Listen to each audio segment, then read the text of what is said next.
Tell everybody what happened to you yesterday. I got fucking rear-ended in the wagon after I fixed it. I was at an intersection. I was stopped.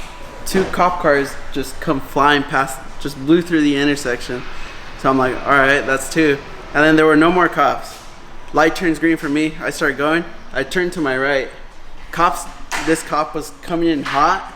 Didn't even have the sirens on. So I just saw him coming in hot. I freaking slammed on the brakes, stopped mid-intersection enough to like clear both lanes for him on the other side. He slams on his brakes, stops. 5 seconds later, after I come to a complete stop, car comes behind me and just rear-ends me. And then pull into a parking lot. They're like, oh, are you okay? I'm like, yeah, are you? And then they're like, yeah. Honestly, I looked at the rear bumper of mine. I was like, I don't even know which scratches are new. So I was like, I don't really care as long as the trunk opens. And I see theirs, they have like a freaking scratches on their bumper. There's like a crack, it's cracked. And I'm like, honestly, bro, I don't really give a fuck. You hit me, but I don't really give a fuck. So, and they were like, oh, are you serious? And I was like, yeah, it's all good with me. They're like, oh, thank you so much. And I just let them go. So we have Adam over here, who is a really good, genuine friend of Henry's, right? Right, Henry? He's a really good friend of yours. So he actually said that he would actually give his current M Sport bumper on his E90. Oh, yeah. To Henry. It won't fit, so. No, Henry's going to retrofit it and make it fit. Good luck. So yeah? No. Hey, you know what? He said that he's going to give you his lip. I heard he was going to give me his motor. Remember? He said he's going to give you the lip. You can have that one. Just needs a little bit of work. This F80, we're actually doing a transmission flush, differential flush, brake flush, and we're doing oil change, spark plugs, and then rear diffuser, and we were supposed to do the front reflector and rear reflector too, but he actually didn't get it in time yet, so we're just doing whatever that he already has, and then he'll come back for the reflectors later on. But yeah, this is actually one of the cars that originally came out to my shop a while back, and we did a lot of stuff to this thing. So he has FIRs, Ohlins, Pure Stage 2, Evolution of Speed, heat exchanger. He has Fuel-It PI kit, Fuel-It fuel pump. He has full performance, high pressure fuel pump. So for everybody that wonders how to do spark plugs on these cars, the S55, that's in the M2, M3, or M4. And they wonder why we charge, I mean, I wouldn't say we charge a lot, right? But more than regular cars. It's because we have to remove the carbon brace, we have to remove the intake, remove the charge pipe, then we remove the metal brace that's here, all the way across, and then we gotta remove the plastic cover on that side to be able to access the spark plugs that are under there, which is number 5 and 6. Don't you love doing these, Henry? Yeah. Your favorite spark plug, right? Yeah. I mean, I'd rather do these than S65 though. Yeah, S65 is a little bit more annoying. And I'll take S65 over S85. Oh yeah, S85 is horrible.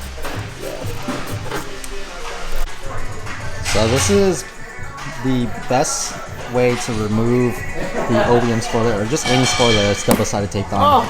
Use fishing wire, and you just kind of slice it back and forth. And then, usually it's best to have the second hand to lift it. There you go, kind of. Okay.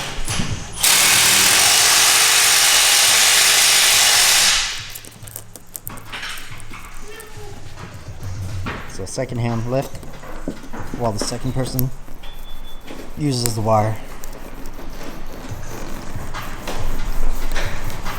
This is a rubber wheel.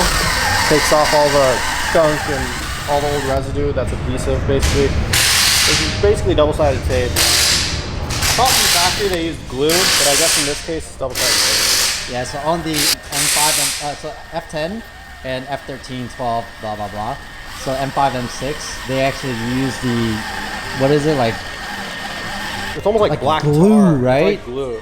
Yeah, and like whenever we remove any spoiler from those cars, you can damage the paint. Yeah, like we try to use this wheel on it, it just rips off the paint. So we always let customers know, like, hey, there's a chance that your paint is going to get destroyed. Especially on those cars too, because they use fiberglass trunks, except the F10. So the struggles of having an R8 and trying to, you know, pick up stuff for the shop. I bought toilet paper for the shop, and yeah, it doesn't fit in the R8 since I have to drive that right now. So I got an Uber. Mr. Kennedy over here. baby driver, bro. we're about to pull a movie scene. Car's cool up. This is Kennedy's car right here. BBS RS2s. Yeah, the struggles. So Kennedy's car actually has the prototype crank hub for the S55 that we actually developed. We're actually releasing that. It's actually available on our website now, but we actually haven't posted anything about it, nor really posted on our Instagram to kind of unveil it. What, 3 months now since we've been testing it out on my car? About, yeah, three maybe 4 months. And we Yeah. did it at what, like 41, 42? Yeah, it's been 3,000 miles. Yeah, about 3,000 miles of, I'd say, pretty hard driving. Yeah, the day after we picked up from Austin, Yeah. I was having it at like 4th and 30 gear RPMs, just coasting, ready to run that GT3. Yep. No issues. Yeah, so, you know, obviously Kennedy's been running for a little while now, testing it out, having no issues, and we actually had another car in Florida testing it too, no issues whatsoever. Now Kennedy's actually able to do second gear pulls. So here you go.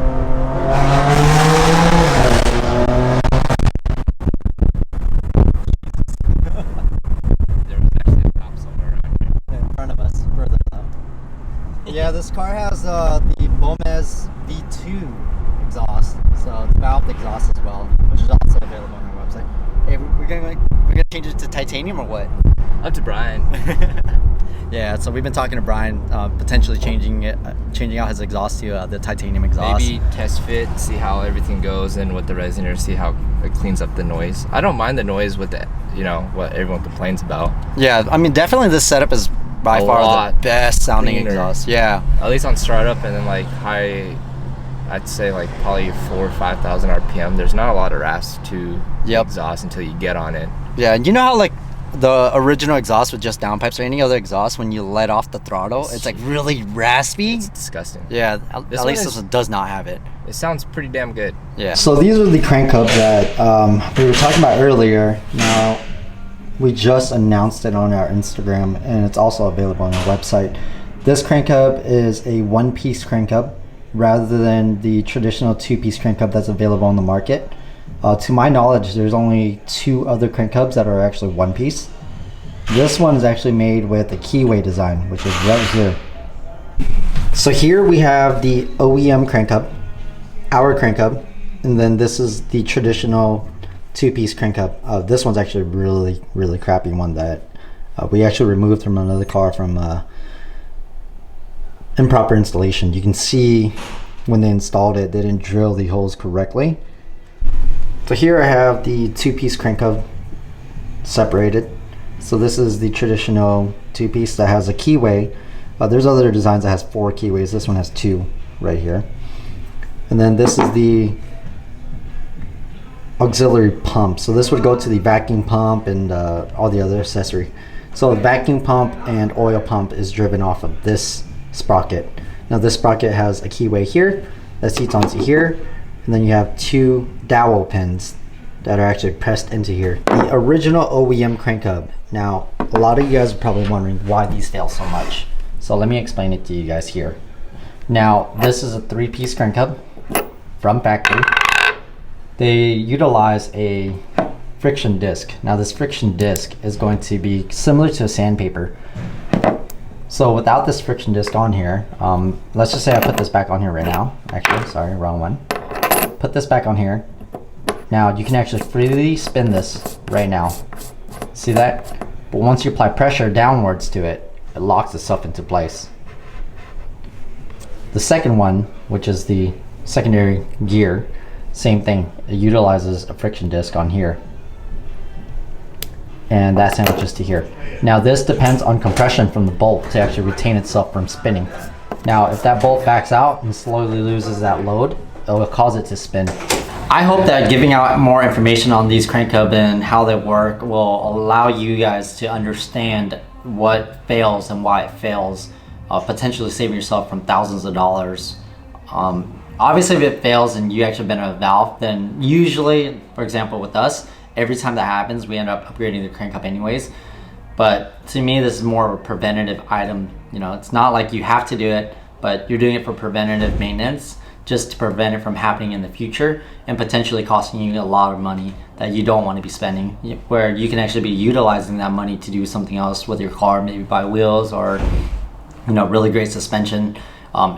It's really up to you if you want to do this. There's going to be a lot of people out there saying that, yeah, you know, shops are trying to sell this on people, it's easy money, blah, blah, blah. You know, yeah, sure, we make money on this product. Yeah, we make money on the labor. But at the end of the day, it's not like we need that work. There's other work that we can do to make money and generate revenue like we've been. This is solely designed to save your engine and everybody else's engine, because we come from, you know, a background of car enthusiasts rather than a business owner. I've always been a car enthusiast. I never planned on opening my own shop. Understanding how it is to have to spend money to fix your car when you can't do it yourself. And that's one of the reasons why I like to do a lot of informative YouTube videos, as well as really I basically do a DIY, because I want you guys to all be able to do these stuff at home, save yourself money. Bear Jesus asked me. What? Track pro? This guy needs to do it. Why being a little pussy. Why you trying to be like me? Hey, I'm gonna start up a GoFundMe page for all of you guys to help Henry modify his Z that he hasn't driven in like, what, 3 weeks? A month. In a month. All because he's been waiting on a wheel lock. So Adam over here is trying to label Henry's key so that we don't get it mixed up, and here's what he came up with. That is a lie. Just kidding, it was me. Chubby tubby. So we have a E92 M3 with S65 that's in here for diagnostic. Now we always work on these cars. Obviously we'll work on this thing, what? This is like E92 M3 number 50 something since I've been here. This week?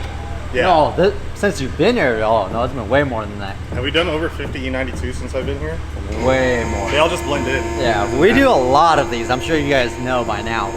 But every single time we get a car in here that's DCT, whether it's for rod bearing or service, for anything in general, we always see this problem. And it's a huge problem to have because with these cars, it's really sensitive. So the DCT pan on these leak a lot. Every single time we take off one of these trays, we see how much it leaks. There's also, you can see right here, Yep. There's a little bit of fluid puking out the Metatronic sleeve side, so that's also an issue. With enough fluid leaked out of this transmission, you can cause the clutches to slip. If that happens, you'll have to replace the clutches. If worse, the worst case scenario would be damaging the Mectronic, right? Which would be the TCU. Now the We had a car TCU, that actually came in for that recently. we did, yeah, remember? I do remember. So we had that Silverstone E90 that was here. That Silverstone E90 actually had a lot of fluid leaking out of it. That actually destroyed the TCU on that, and it actually needed to be replaced. We quoted him for new transmission, and obviously he wanted to just get rid of the car.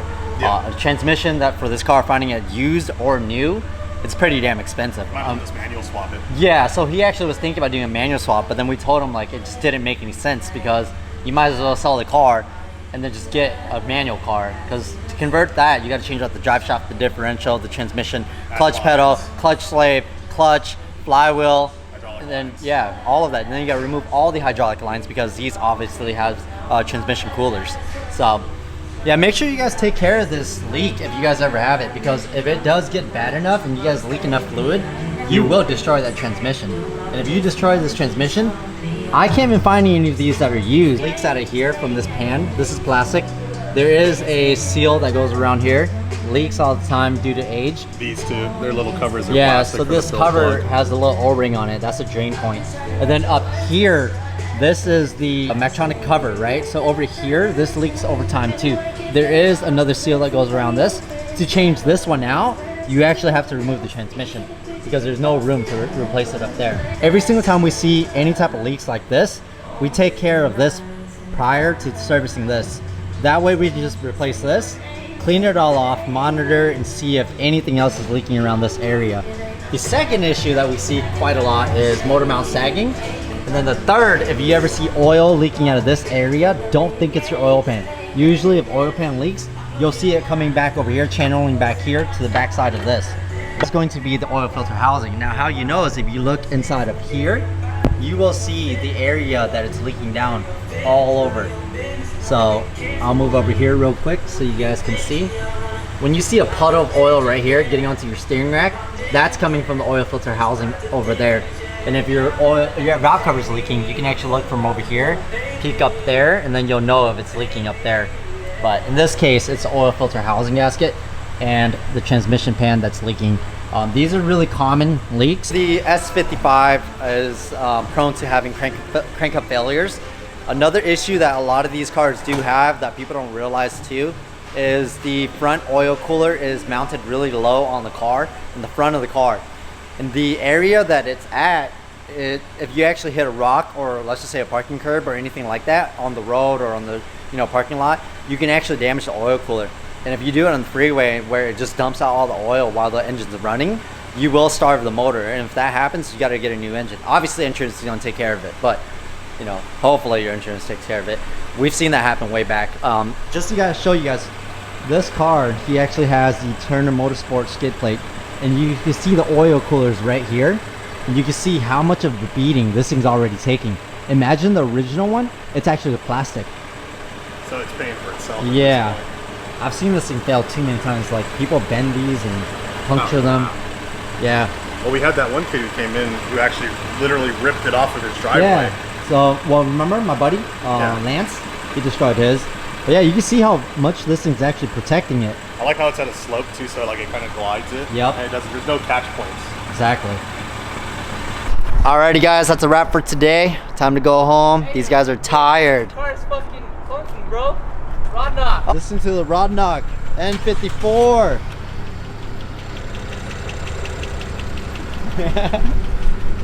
This is Adam's Z90 right here.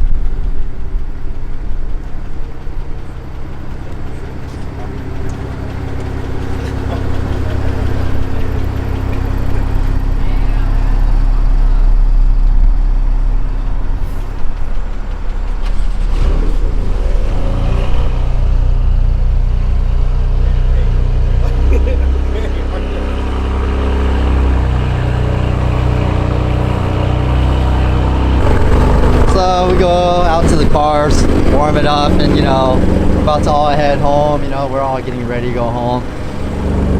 Kennedy's about to go racing home.